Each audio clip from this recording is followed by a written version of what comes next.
రాజ్యాధికారం దక్కాలని చెప్పని అనేక సందర్భాల్లో మనం పోరాటం చేసిన సందర్భంలో ఈ ఎన్నికల్లో జనరల్ స్థానాల్లో కూడా అనేక ప్రాంతాల్లో బీసీ బిడ్డలు సర్పంచులు ఉప సర్పంచులు వార్డు సభ్యులుగా గెలిచి జయకేతుని ఎగురవేసినటువంటి సందర్భాలు మనం అనేక చూసాం. రాష్ట్ర వ్యాప్తంగా కూడా ఈ ట్రెండ్ కనిపించింది.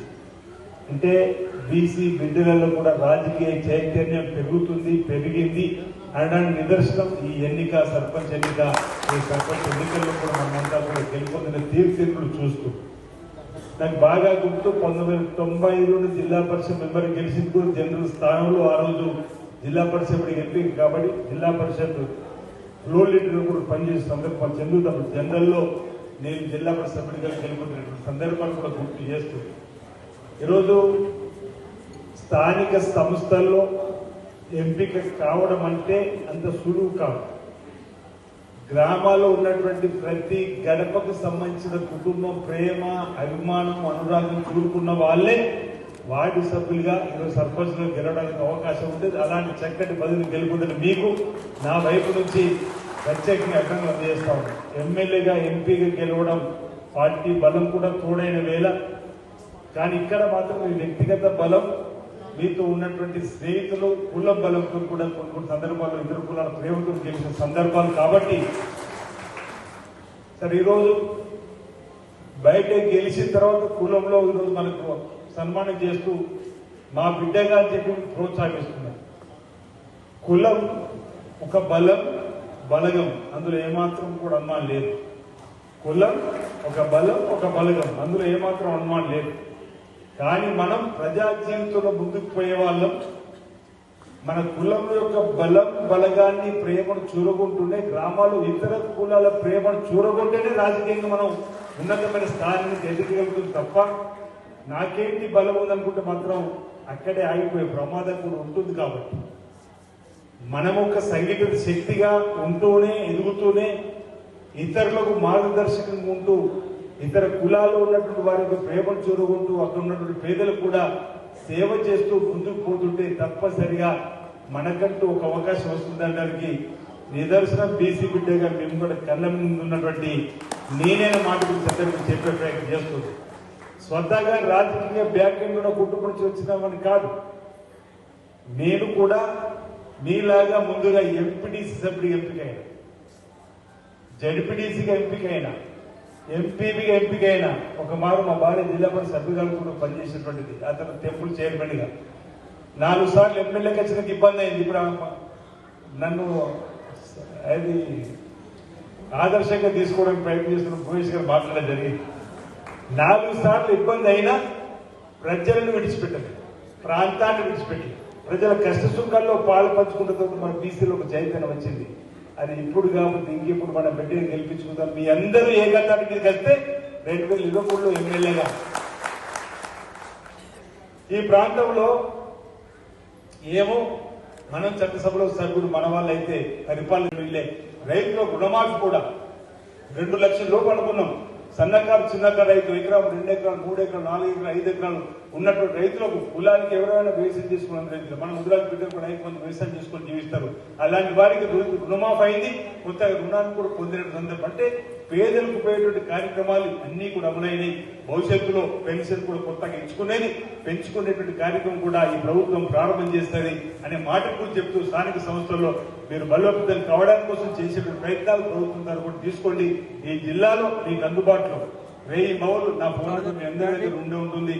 మీరు వాట్సాప్ మెసేజ్ తక్కువ చూస్తా, టెక్స్ట్ మెసేజ్ మీరు ఏదైనా పంపినట్టయితే మీ గ్రామానికి సంబంధించి అలానే సమస్య ఉందంటే వెంటనే ఆ సమస్య పరిష్కారంకు సంబంధిత అధికారికి పురమాయించి ఆ సమస్య పరిష్కారం చేసే బాధ్యత నేను తీసుకుంటానన్న మాట కూడా మీకు ఉన్నటువంటి మీ అందరూ కూడా చెప్తూ రాబో రోజుల్లో మనం అంతా కూడా ఇంకా బాగా కష్టపడి మన ప్రాంతం నుంచి బీసీ చైతన్యాన్ని పెంపొందించే విధంగా ఈరోజు బీసీ రిజర్వేషన్ గారు ఇప్పుడు మహేష్ గారు మాట్లాడితే చాలా మంది మిత్రులు కూడా ఉంది. 42% రాజకీయ ఇవ్వాలని చెప్పి చట్టసభలో ఈరోజు బిల్లును ప్రారంభం చేయమని ముఖ్యమంత్రి గారు ఆదేశాలు ఇవ్వాలని బీసీ సంక్షేమ శాఖ మంత్రి ఉన్నటువంటి పొన్నం ప్రభాకర్ గారు ఈ బిల్లును ప్రవేశపెట్టిండ్రు.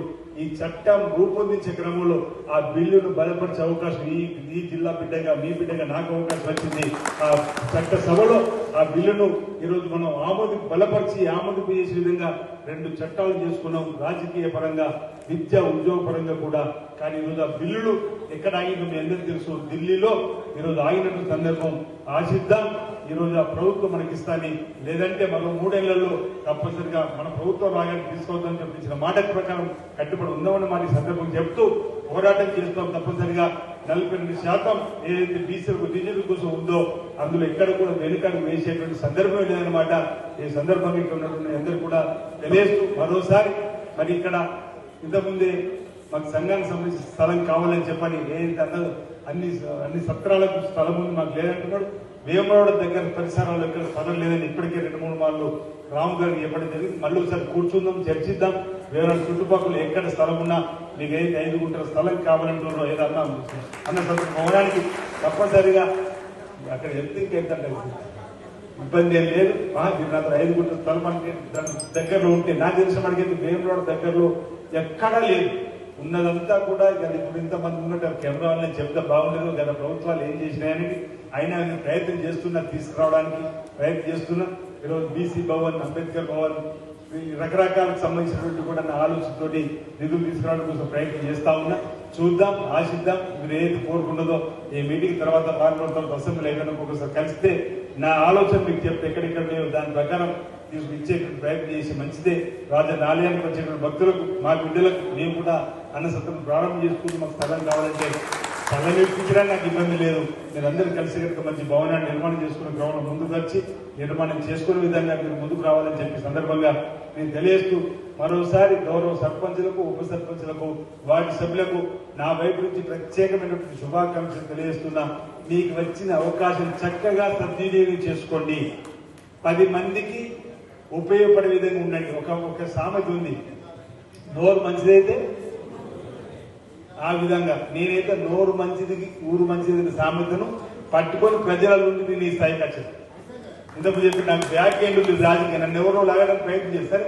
రాజకీయంగా నాకంటే అవకాశం వచ్చాక రాజశేఖర్ గారితో శిష్యుడిగా ఇప్పుడు రేవంత్ రెడ్డి గారు సహచరుడు ఉండడం కూడా కలిసి వచ్చింది. అది ఎప్పుడు మనం ఓ స్థాయికి వచ్చినాక మనం పికప్ చేసే వాళ్ళు ఉంటారు. అంటే ఆ స్థాయికి రావాలంటే ముందు మన కష్టం అనేది ఉండాలి. కాబట్టి మీరు కష్టపడండి. చురుగ్గా ఉండే వారికి నా అండదండలు తప్పనిసరిగా ఉంటాయి అనే మాటలు సందర్భంగా తెలియజేస్తూ నాకు ఈ అవకాశం కల్పించినటువంటి మరి ముదిరాజు బిడ్డలకు, మరి ఇక్కడ ఉన్నటువంటి రాముకు, రామచంద్రకు, ప్రశాంత్మలకు, అంతయ్యకు, నర్సయ్యకు, ఎప్పుడే మహేష్ వచ్చిండు, కార్తీక్ ఉన్నాడు, మీ భూమేష్ గారి అందరికీ ఒకటే, చాలా యాక్టివ్గా బాగా పనిచేస్తున్నారు. మన బీసీ బిడ్డలందరినీ ఐక్యతపరిచి చేసే కార్యక్రమం చాలా బాగుంది.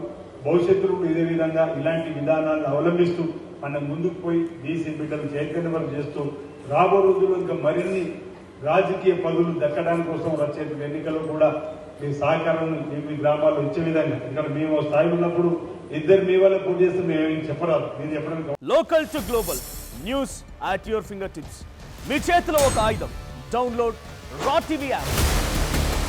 Media legend Ravi Prakash is back.